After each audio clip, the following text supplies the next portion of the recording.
a fine line between being disciplined and being drained. And too many people are crossing it in the name of quote unquote success. We hustle, we push, we show up, even when our bodies and our minds are screaming for a break. But is it really consistency, or is it burnout disguised as discipline? In today's episode, I'm pulling back the curtain on the toxic side of hustle culture and giving you real tools to stay committed without losing your spark, your sanity, or your sense of self.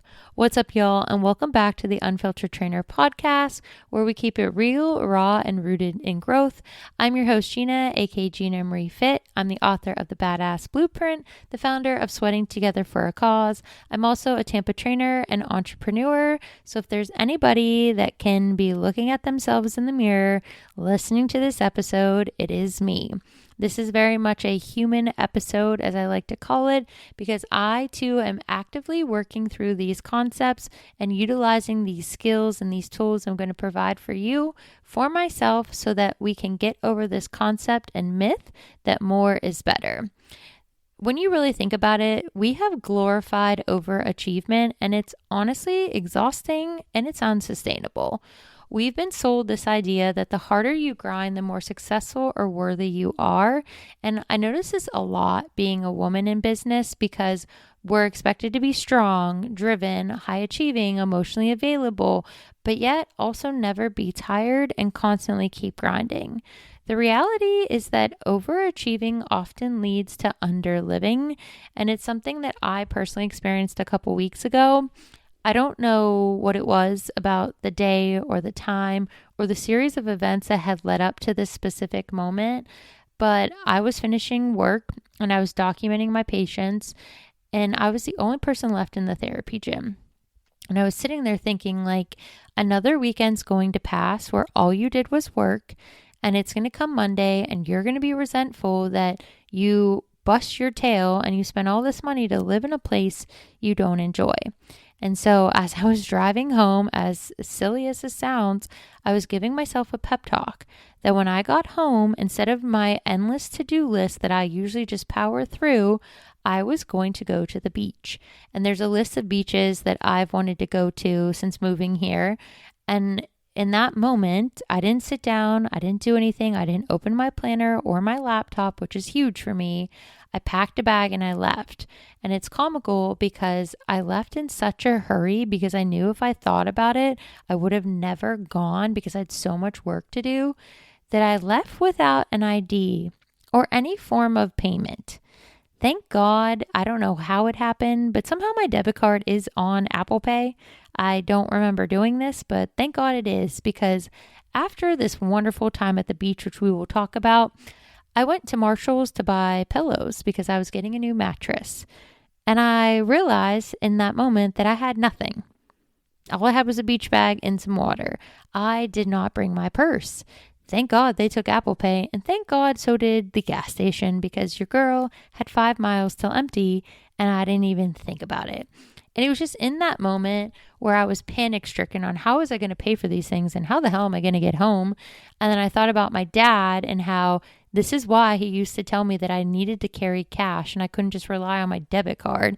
And I'm sure he was just laughing his ass off at me in heaven, thinking like, she's learning another hard lesson because she doesn't listen. But I realized once I calmed down and realized I could pay with my phone, thanks to the nice lady at Marshall's, I was that desperate that I had to run. And something I am known for is my gypsy ways. And it's why I loved being a traveling therapist, because when the going got tough, I would just leave. Anytime I got fed up at a job or got sick of living somewhere, it was always within a few weeks of leaving, and I would just be on to the next adventure.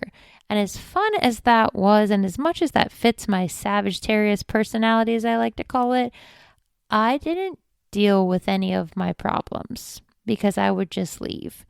And so in that moment, it was kind of like a come to Jesus moment where I was so desperate to get out of my own reality that I ran so fast I didn't even grab my wallet.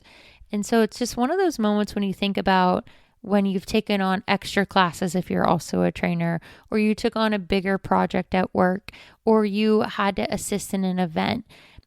sometimes we end up resenting the extra work, and instead of it being empowering, it just is very exhausting. And that's when I really started to realize that discipline is not about doing more. It's about doing more of what matters most to you. True discipline isn't about how full our schedule looks. It's about how aligned our actions are with our goals and our values, because quantity isn't the measure, intentionality should be. So when you're thinking about this, a great way that I have learned in this healing journey as I'm going through is that I used to work out 5 to 6 days a week before my accident.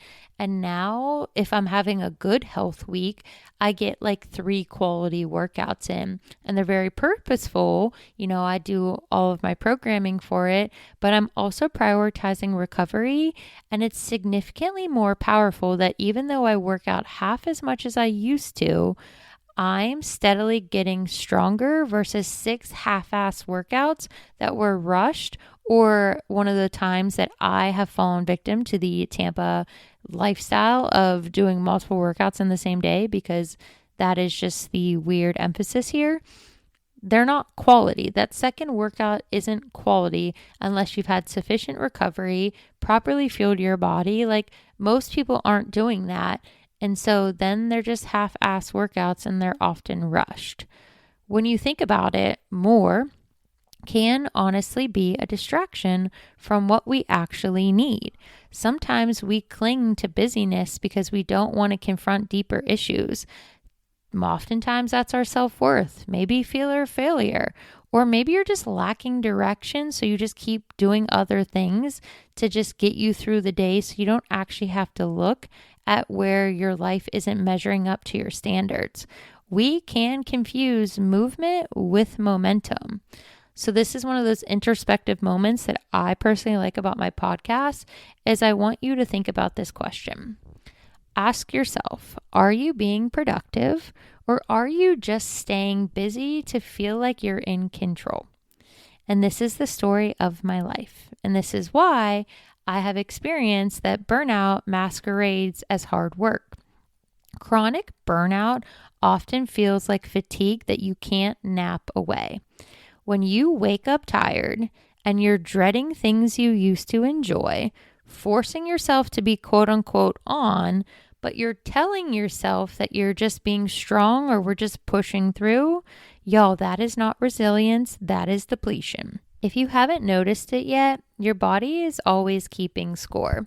And because of that, when you continue to deplete yourselves, if you ignore what your body is telling you, eventually it's going to scream. And you'll be in a position that you lack choices because you'll be forced to do things you don't necessarily want to do, like rest. Routine can become a trap when it's inflexible. Structure is so powerful until it becomes a prison. If your plan doesn't allow room for real life, like stress, illness, hormones, emotions, it is not serving you. When you miss a workout because you get caught up doing work, that shouldn't destroy your day. If there's no flexibility, you don't have sustainability. And burnout truly can hide behind this badge of being quote unquote consistent, because you hear so often in wellness that consistency is king. But sadly, there's too many of us out there thinking that if I just stick it out, it'll get easier. If I can just make it to this day, I'll be fine. But what if the plan you're sticking to is slowly crushing your spirit? This is where, little deep dive into our personal life. I want you to ask yourself, is your current routine building you up, or is it honestly wearing you down? The people, the places, the things, the circumstances, the situations, really, are they serving you, or are they hindering your growth? Redefining discipline through self-respect comes down to understanding that real discipline is honoring your boundaries, not betraying them. Pushing through pain, ignoring red flags, or saying yes when you want to say hell no, that's not discipline, that's people pleasing. That's survival mode. And if you've listened to this podcast, we have talked about how we are not doing that in 2025, because self-respect means knowing when to stop, not just when to start. Because we often celebrate the beginning, either the start of the diet, the start of a new program, the start of a new job, or that new thing that you wanted to try out. But we rarely celebrate choosing to stop or end something when it no longer is aligned with us and is doing a disservice to us. Stepping away, whether it's a coaching method, a workout, a job, when it no longer feels like you, that is the time to go. Because if you allow yourself, and I know this statement will be hard for some people, rest is a power play. It's not a weakness. You're not falling behind when you rest. You're actually reinforcing your foundation. A rested person is dangerous because they're clear, they're grounded, and because of it, it makes them more powerful. So I want you to implement what I call a rest ritual. For some of you, that might be the 30 minutes before you go to bed without your phone. For some of us, it's reading a book or taking a midday walk or a bike ride and just disconnecting to reconnect. So disconnect from your planner, from your emails, from your phone, and reconnect with who you are and what you want your life to look like. Consistency doesn't mean constantly. True consistency is flexible. It's actually not about perfection. We're not machines, even though sometimes I feel like a robot. Life is going to happen, which I'm currently experiencing with my health. My entire life plan for 2025 was thrown out the window when I started having more severe IBS-C bouts this year. And because of that, I couldn't be as consistent in showing up again and again and again without deviating from my plan on the days when I was unwell. So when you think about this, if you're a trainer, a client who made consistent progress that does really well because they're adapting around travel, illness, children, life. They didn't adapt and make progress because they were perfect. They made progress because they worked around what was happening to them and utilized it as a means to continue to be resilient. Your consistency can look different in different seasons. And this is why I say this is a human podcast this time, because I'm actively learning about this.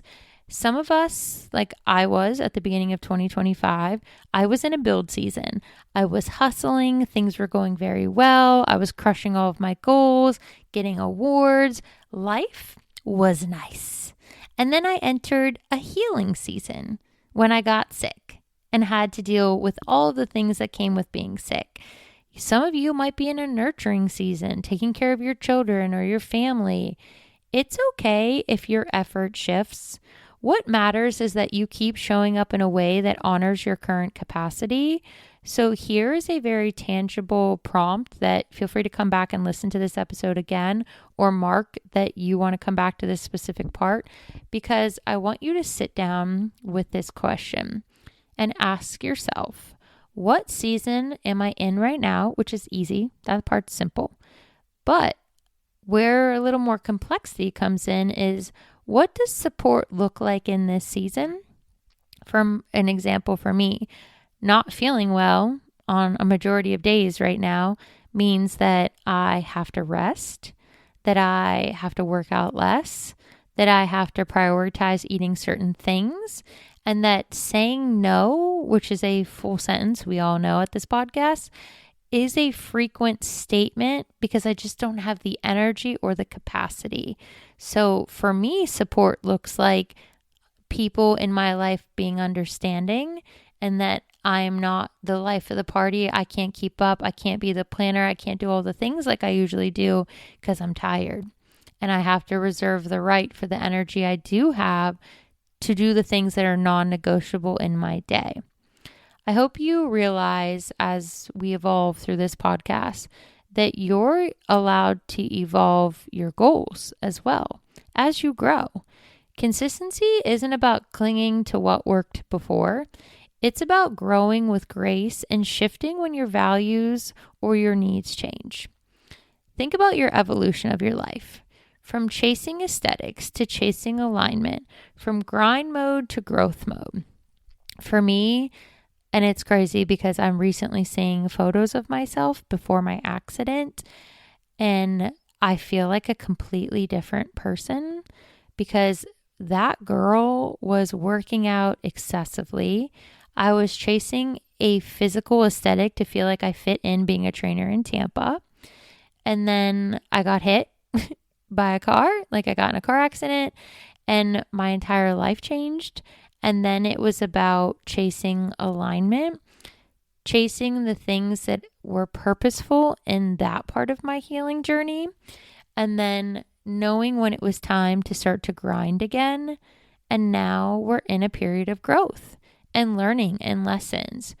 So think about when you look at your journey and where you're at and where you've been and where you're going, what has that evolution looked like for you?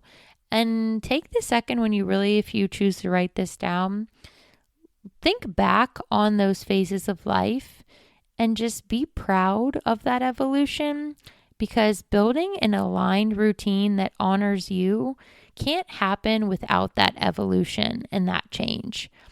Something that is going to be really important as we continue through this little evolution we are experiencing together is that now that we know and understand the difference between discipline and burnout, consistency, and what really we're partaking in, this is where we got to bring it in.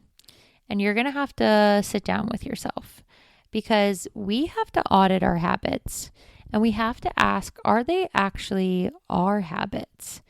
Are you working out, eating, scheduling, or grinding based on what you want or what you think you should want?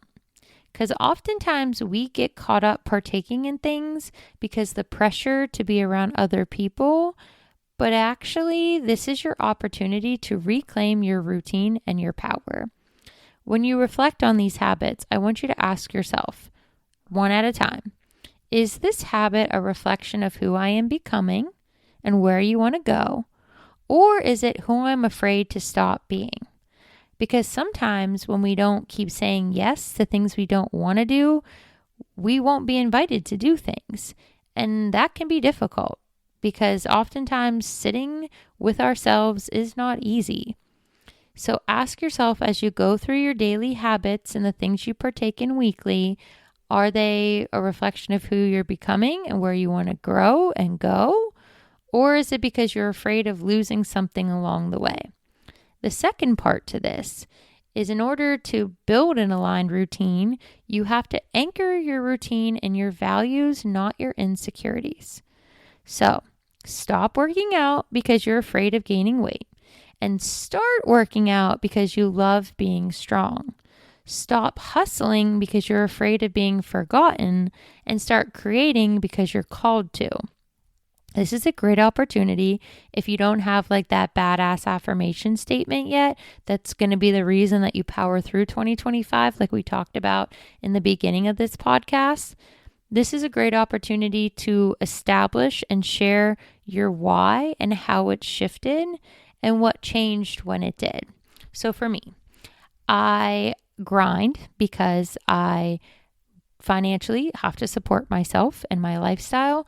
And I do what I do because I am striving to be financially debt free. It's something that I never thought was possible. I always thought I would be living paycheck to paycheck. I never thought I would have a secure place to live. I've never had stability. And so that is part of why I have always loved being a gypsy traveling therapist, always moving, because when these unstable moments in my childhood, they were made to be fun. And so that is when you're developing primarily who you are and your lifestyle. And even to this day, I treat it like it's fun, but I know darn well I'm working so hard to have financial stability that when shit hits the fan or I get sick, I don't have to stress about missing shifts. And so my why has always been to have a level of financial freedom that I didn't think was possible. Now that has changed as I have endured everything I've endured the last year and a half, to the point that I don't want to have to work the way I'm working forever to have the current reality I have. And so now I'm shifting my perspective about being smarter and not working necessarily harder and having to miss out on life just to work as much as I work because of this fear I have established in me. And so think about your deep-seated why, and then think about how it's had to change, and then reestablish where that why needs to go and what you want to make possible because of that. Once you've done those steps, part 3 and the final part of all of this is something that I did the other day by going to the beach. And I want you to do the same, because literally for the 3 days after I went to the beach, I was a different person because I made room for joy, not just productivity. And something that I didn't realize that I truly miss is the concept of joy. When I was sitting there with not a care in the world, no timeline to be anywhere, no box to check, no to-do list, there was a level of calm I have not experienced in a very long time. Joy and things that bring you joy have got to be non-negotiables in your life. Whether for some of you that might be a morning dance break, a sunlight walk. For me, I love riding my bike. I love sunsets. I love being by the water. Time that feels connected to you. For some of us, like I love being creative, painting, coming up with ideas, decorating, the things that genuinely bring you joy and are not synonymous with a to-do list, or the things we need to prioritize and make more room from. So, here's your reminder that you don't need to break yourself to build a better life. Discipline should feel like devotion, not depletion.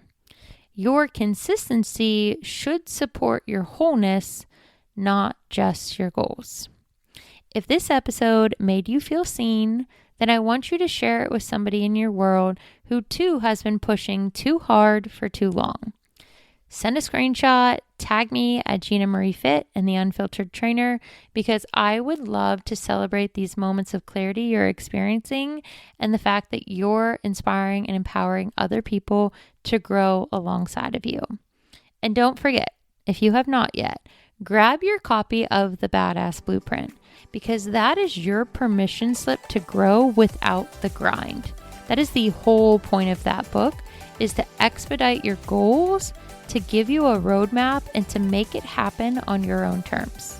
And if you haven't yet, subscribe to the Unfiltered Trainer and leave us a 5-star review so that we can keep these empowering, inspiring messages moving forward and reaching more people who need to know that you don't have to be everything to be worthy. You just need to simply be you. All right, y'all, stay aligned, stay grounded, stay unstoppable, and I will see you in the next episode.